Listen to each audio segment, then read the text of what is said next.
Greetings, seekers of wisdom and lovers of Eastern traditions. Did you know that some samurai spent several hours a day in meditation before picking up a sword? Yet we often perceive them exclusively as ruthless warriors without considering the deep spiritual foundation of their life path. Today, we will immerse ourselves in the amazing world of Bushido, the code of honor of Japanese warriors, and reveal the secrets of becoming a true samurai through the prism of their spiritual practices. If you are interested in Eastern philosophy, martial arts, or simply the path of self-improvement, be sure to subscribe to the channel and turn on notifications so you don't miss new episodes about the amazing traditions of different cultures around the world. Now get comfortable. We are traveling to ancient Japan, where the spirit of a warrior was valued more than his sword. The word Bushido translates as the way of the warrior, and it truly was an entire path that began in early childhood. But before talking about becoming a samurai, let's understand the historical context.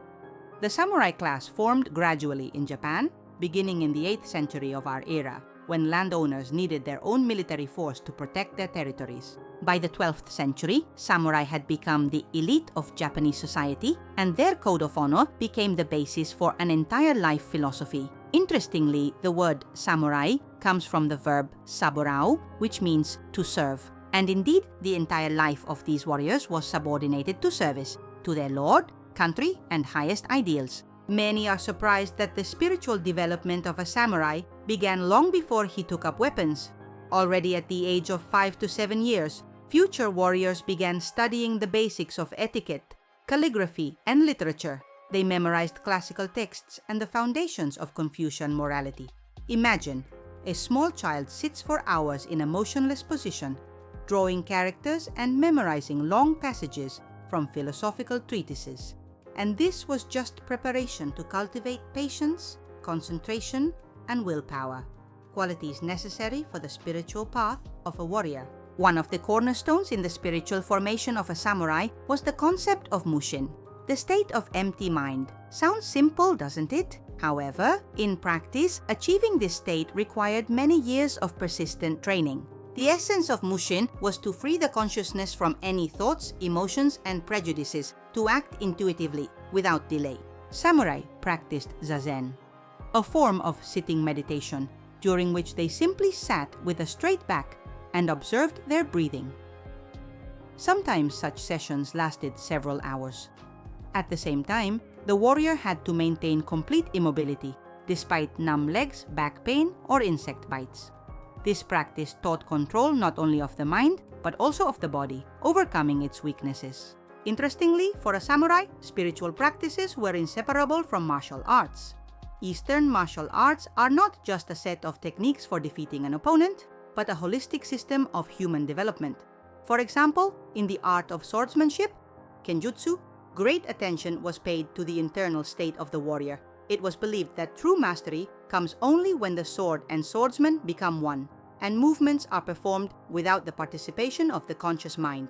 To achieve such a level, samurai practiced the same strikes thousands of times, making them automatic. At the same time, they did not just mechanically repeat movements, but strive for constant improvement of technique, identifying and eliminating even the smallest mistakes. This practice was called tanrin, tempering, and it was aimed not only at developing physical skills, but also at strengthening the spirit. The philosophical foundation of Bushido became a unique combination of several religious and ethical teachings. Shintoism, the native Japanese religion, brought to the samurai code ancestor worship and loyalty to traditions. Confucianism added principles of filial piety, respect for elders, and devotion to the ruler. And Zen Buddhism taught samurai to accept life as it is, without attachment to the results of their actions. This amazing mixture of seemingly heterogeneous teachings created a unique worldview in which the warrior art and spiritual practices became two sides of the same coin. Now let's talk about one of the most famous aspects of samurai philosophy, the attitude toward death. For a Western person, it may seem strange, but samurai actively practiced awareness of their own mortality. Every morning, the warrior woke up with the thought that this day might be his last. Some even meditated, imagining various ways of their own demise, by sword, arrow, disease, or old age. This practice was called shikitai janken, contemplation of the body's death. Its goal was not to frighten oneself, but on the contrary, to free oneself from the fear of death, accept its inevitability, and thereby live a full life with no regrets. One samurai treatise says, "The way of the samurai is a constant awareness that you can die at any moment." And this was not grim fatalism.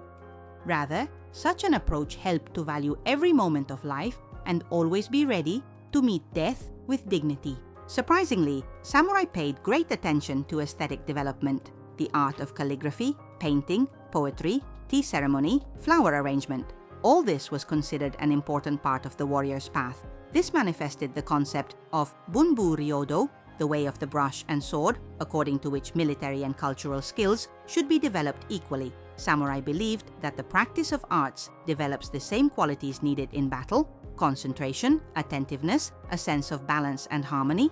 Moreover, creative activities helped the warrior cope with the emotional tension that inevitably arises in conditions of constant readiness for battle. Imagine a warrior hardened in battles who, after a bloody battle, sits down and, with the same concentration with which he held the sword, takes up a brush to write a haiku about the transience of life or the beauty of blooming cherry blossoms. A special place in the spiritual practices of samurai was occupied by the concept of giri, duty or obligation. From childhood, a samurai was raised in the belief that his personal desires are always secondary to his duty to his lord, family, and society. This idea was so deeply rooted in the warrior's consciousness that it became part of his personality. To develop a sense of duty, samurai practiced peculiar psychological exercises. For example, they could promise themselves to perform some action and then strictly adhere to it, despite any difficulties, or they voluntarily gave up something pleasant to strengthen willpower. Such practices formed a character capable of resisting temptations and weaknesses. Did you know that breathing practices were a crucial element in samurai training? The art of breath control, known as kokyuho, was used not only during meditation, but also in everyday life, and, of course, in battle. Samurai learned to breathe with the abdomen, not the chest, directing energy to the body's center of gravity, the area just below the navel, which in Japan is called hara. It was believed that proper breathing helps accumulate and distribute the vital energy ki. Additionally, breath control allowed regulating one's emotional state, calming down in stressful situations, and maintaining clarity of mind. During a duel, a samurai who mastered the art of breathing could notice the moment of inhalation or exhalation of the opponent and use this for attack, since it is at these moments that concentration usually decreases. One of the fundamental concepts of Bushido was the idea of michi, the path. Samurai viewed their improvement as an endless road without a final destination. Even a master who had reached the highest level in martial arts continued to train with the same diligence as a beginner. This was the practice of shugyo, continuous self-improvement. Interestingly, such an approach is completely opposite to the modern Western model of learning, oriented toward a specific result. For a samurai, the process was more important than the result, and each achievement became just a step toward further growth. This philosophy is perfectly reflected in the Zen parable of the teacup. When a full cup cannot hold more liquid, so too a mind filled with notions of its own mastery is incapable of further learning. Self-discipline was the cornerstone in the spiritual formation of a samurai. The practice of Seisin Tanren, tempering the spirit, included various methods of testing one's own limits of endurance. For example, warriors could sit under an icy waterfall in winter, remain motionless in the frost, or conversely, endure heat in full attire. They could deliberately undereat or undersleep to learn to function in conditions of discomfort. These practices were aimed not at self-torture, but at knowing one's own capabilities and overcoming limitations imposed by the body. Samurai believed that true freedom comes only when a person is liberated from slavish dependence on physical comfort. In the spiritual development of a samurai, the concept of makoto, sincerity or authenticity, played a huge role. This quality implied absolute honesty before oneself and others, complete correspondence between words and actions. To develop makoto, samurai practiced self-analysis, daily evaluating their actions and thoughts in terms of conformity to the ideals of Bushido. In doing so, they strived to be impartial judges of themselves, not justifying their own misdeeds and not exaggerating achievements. Such practice required significant courage because recognizing one's own mistakes and shortcomings is one of the most difficult tasks for the human ego. However, it was precisely through such merciless honesty that a samurai could see himself as he truly is, without illusions and self-deception. Interestingly, despite their warlike way of life, many samurai practiced compassion and kindness. This practice was called Jin, humanity, and it was one of the most important principles of Bushido. It was believed that true strength is manifested not in cruelty, but in the ability to show mercy. Samurai trained this quality through various spiritual exercises. For example, they could take care of sick or elderly people, protect the weak, share food with those in need. In battle situations, the manifestation of Jin could be expressed in the samurai sparing an opponent if they showed courage and dignity. This practice taught warriors to see human value even in their enemies and not to succumb to blind hatred or thirst for revenge. From childhood, a future samurai was taught to control his emotions. The practice of fudoshin, imperturbable mind, was aimed at developing the ability to maintain calmness in any circumstances. Warriors trained not to react to provocations, insults, or threats, remaining internally motionless, like a rock amidst a raging sea. For this, they used various psychological techniques. For example, imagining themselves as an empty vessel through which emotions freely flow, not lingering inside, or they visualized themselves as a mountain, imperturbable in the face of a storm. This practice was especially important in combat situations, when panic or anger could cost a life, but it was no less valuable in everyday life, helping to maintain clarity of thinking when making important decisions. Special attention in the spiritual development of a samurai was given to the concept of RAI, etiquette, or proper form of behavior. Samurai believed that the external directly influences the internal, and therefore scrupulously observed rituals and ceremonies. Each movement, from the way of sitting to the manner of holding chopsticks, had its meaning and was performed with full awareness.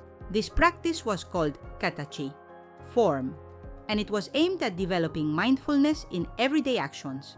Through observing form, the samurai learned to be fully present in each moment of life, not distracted by extraneous thoughts. From the perspective of modern psychology, this was nothing other than the practice of mindfulness, which today is actively used to combat stress and improve quality of life. Perhaps the most famous ritual of the samurai was seppuku, ritual suicide by disembowelment. This practice, horrifying from the perspective of modern people, for samurai was the highest manifestation of self-control and fidelity to their principles. Readiness to commit seppuku at any moment was cultivated from a young age and became part of the spiritual preparation of the warrior. One should not think that samurai sought death. On the contrary, they valued life, but they valued honor and fidelity to their path even more. Seppuku was an extreme measure taken to avoid disgrace or to demonstrate disagreement with an unjust decision by superiors. Interestingly, the procedure of seppuku itself was strictly regulated and represented a complex ritual in which every detail had symbolic meaning. Despite the fact that the era of samurai has long passed, their spiritual practices continue to live in modern Japanese culture. Many principles of Bushido have been adapted to peaceful life and have become the basis for corporate ethics, pedagogy, and various methods of self-development. Such concepts as continuous improvement, self-discipline, dedication to cause, and attention to detail still form the Japanese national character today. And the martial arts of samurai, transformed into modern sports, kendo, iaido, kyudo, continue to serve as an instrument of spiritual growth for millions of people around the world. Surprisingly, many spiritual practices of samurai turn out to be extremely relevant in our hectic world, filled with information and stress. Mindfulness meditation, breath control, development of concentration, ability to live in the present moment. All of this modern science recognizes as effective tools for improving psychological well-being and even physical health. It turns out that ancient warriors who lived many centuries ago intuitively found those methods of working with consciousness that we are only now beginning to rediscover through scientific research.